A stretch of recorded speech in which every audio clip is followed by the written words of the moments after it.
In today's brief, we'll talk about Russian collaborators, water problems, and some more gear for Ukraine.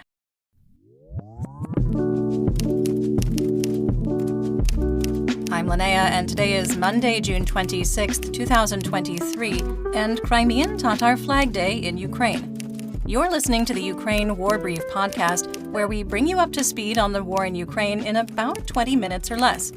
Let's get started with the news from the front.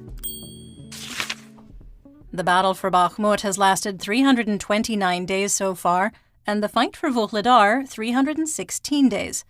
In 2014 to 2015, the battle for Donetsk airport lasted 245 days.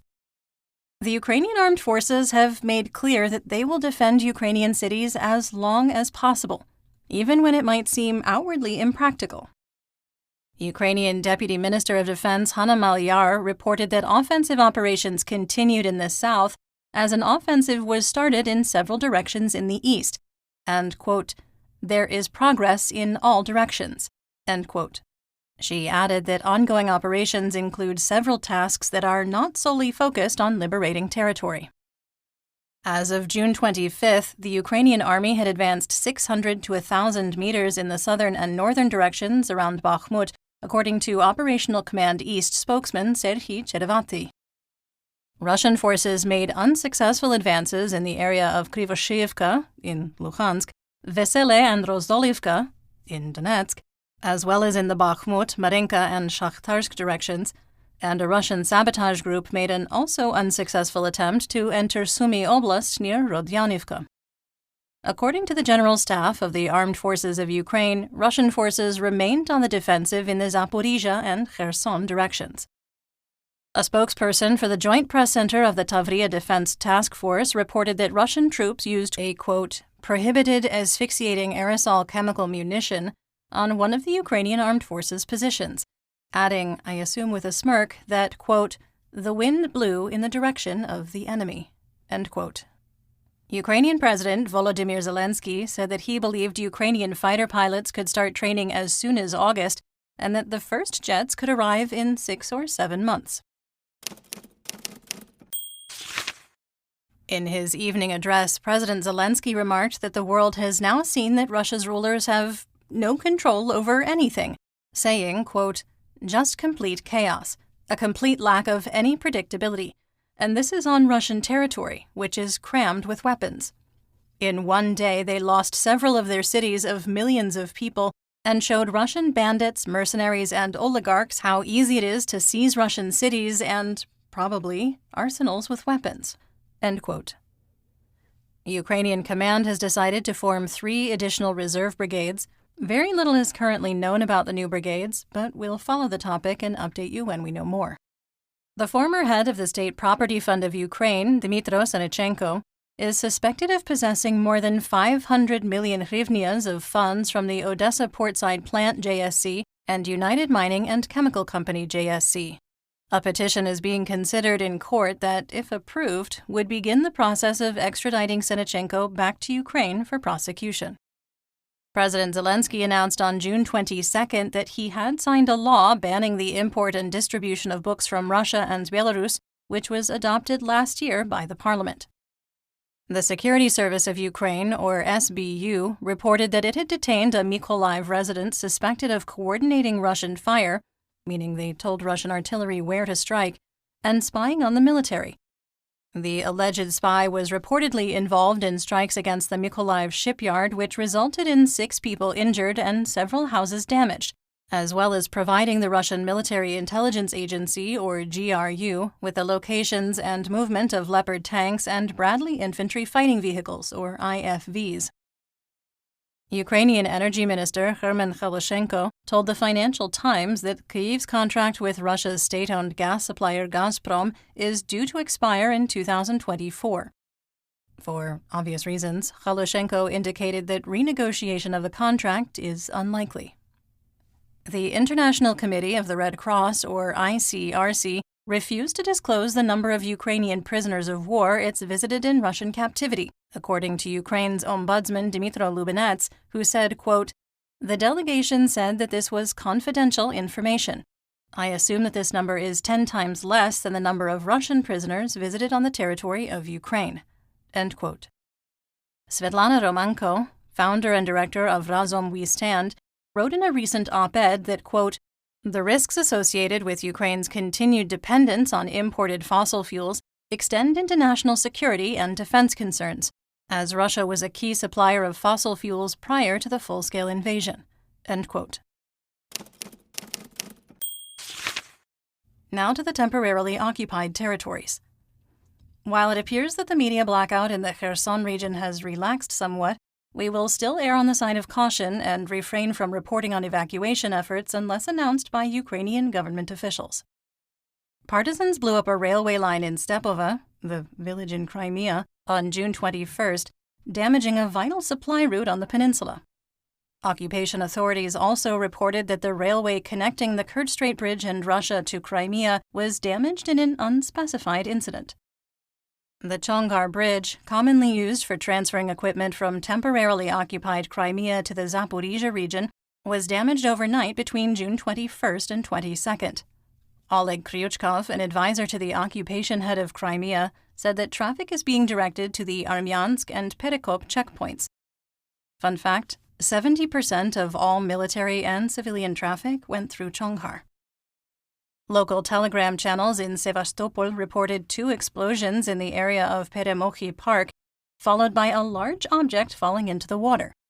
Later, the occupation-appointed governor of Sevastopol, Mikhail Razvozhayev, stated that the cause of the explosions was, quote, "the Black Sea Higher Naval Institute of Nakhimov conducting training exercises of anti-submarine and sabotage support with the use of rocket launchers." End quote. Okay, sure. Due to the destruction of the Kakhovka Dam, 4 irrigation canals, which prior to the large-scale invasion supplied water to 5,800 kilometers of fields, producing about 2 million tons of grain every year, have been left without water.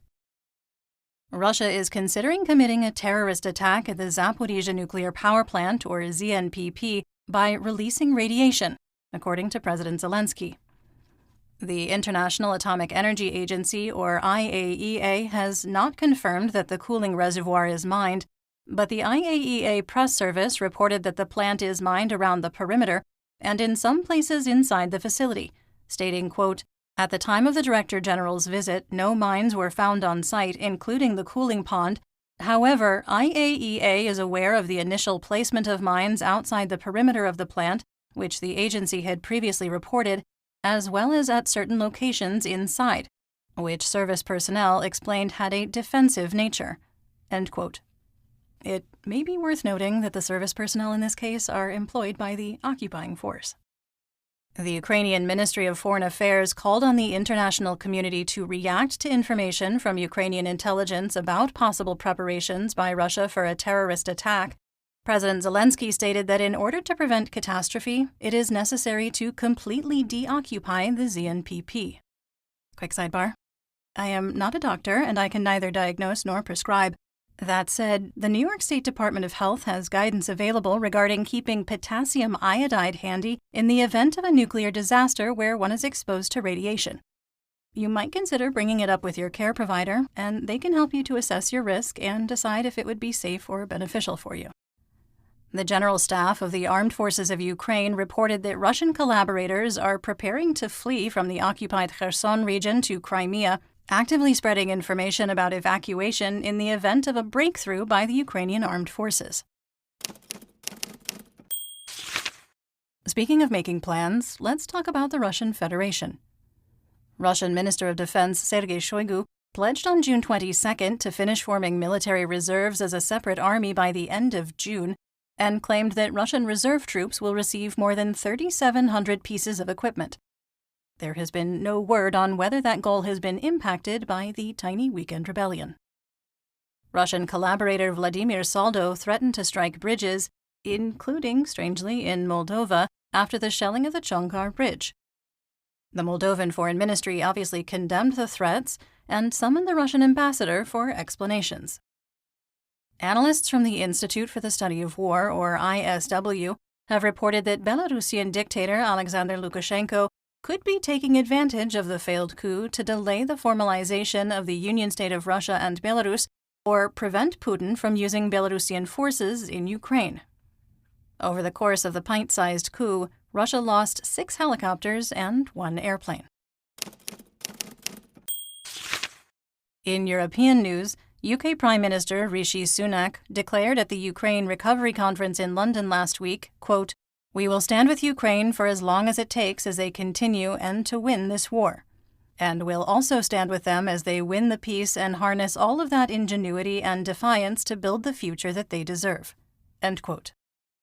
UK Foreign Secretary James Cleverly indicated at the conference that the UK would be, quote, "very supportive if Ukraine were able to go through a simplified process for joining NATO, saying that Ukraine was evolving, quote, incredibly quickly, and that Ukrainians had proven through their actions on the battlefield that they were reforming their armed forces to meet NATO membership requirements. Annalena Baerbock, German foreign minister, said that while Ukraine has made progress in its reform efforts to become eligible to join the European Union, especially in the areas of free media and the rule of law, further progress is needed, quote, to put an end to 30 years of nepotism and, we must clearly say, corruption, end quote. Estonia is providing another package of military aid to Ukraine, including a field hospital, equipment to paramedics and sappers, and the means to combat drones. The field hospital will be transferred from the reserve of the Defense Forces, and Iceland will be financing its restoration for €7.8 million. Italian Foreign Minister Antonio Tajani said in an interview that the events in Russia over the weekend have shown the weakness of the Russian government, saying, quote, "This is the inevitable outcome when you support and finance a legion of mercenaries," end quote. Let's talk about news worldwide.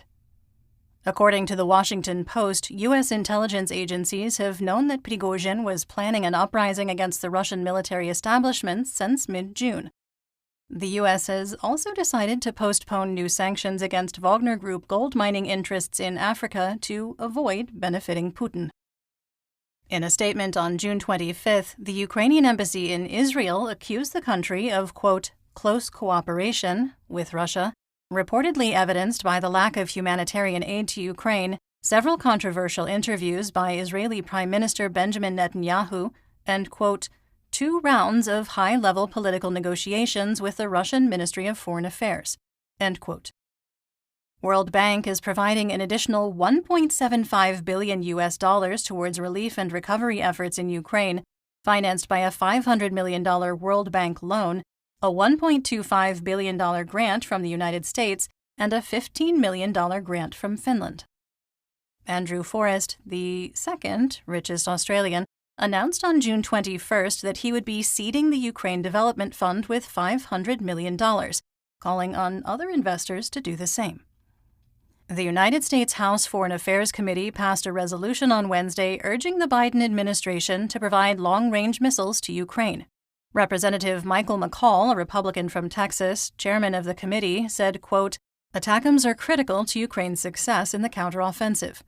There's no reason to give Ukraine just enough to bleed but not enough to win. It's been my criticism all along. If we're going to be helping them, either go all in or get out," end quote.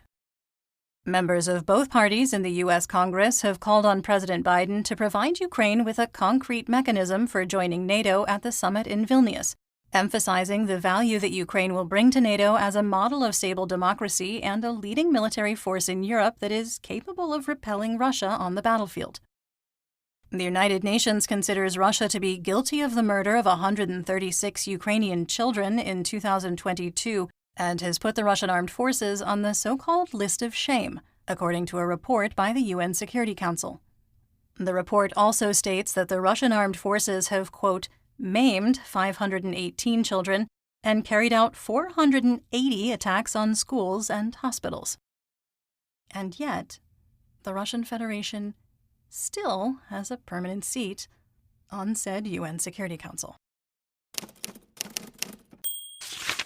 All right, let's talk military tech. One of the missiles used in the attack on Kryvyi on June 13th had, quote, around 50 components, end quote, primarily microelectronics, that had been produced outside of Russia. The head of the Office of the President, Andriy Yermak, announced that the missile used in the attack was a Kh-101 cruise missile that had been manufactured only 2 months earlier. Germany announced a new military aid package for Ukraine, including 155mm projectiles and precision-guided ammunition, 6 border protection vehicles, 2 HX-81 tank transporters, and 2 semi-trailers. Germany also committed to supplying Ukraine with missiles for a Patriot defense system, but declined to provide further details due to security concerns. In a separate announcement, Germany committed to providing 45 more Gepard anti-aircraft systems, and by the end of the year will deliver 2 Iris-T SLM anti-aircraft systems with, quote, almost 100% accuracy. Romania is being considered as a possible training ground for Ukrainian F-16 pilots, potentially with Lockheed Martin, the aircraft's manufacturer, conducting the training. An accounting error caused the U.S. Department of Defense to overestimate the value of arms sent to Ukraine to the tune of $6.2 billion. The unspent funds will be used to provide further military aid. According to the Defense and Security Monitor, Ukraine is included on a list of recipients of AM-120 Advanced Medium-Range Air-to-Air Missiles, or AMRAAMs, as part of a $1 billion contract awarded to RTX, formerly Raytheon Technologies. Currently, Ukraine uses AMRAAMs in its National Advanced Surface-to-Air Missile System, or NASAMS, launchers. RTX was awarded a $1.2 billion contract back in December 2022 to deliver 6 NASAMS batteries to Ukraine. That is the brief for today. Remember to check your sources and don't fall for propaganda. Join us on YouTube and TikTok for more Ukraine content and live news reports, and please consider supporting our work on Patreon. You'll find the links in the description. We'll be back tomorrow with more updates. Until then, stay safe, everyone.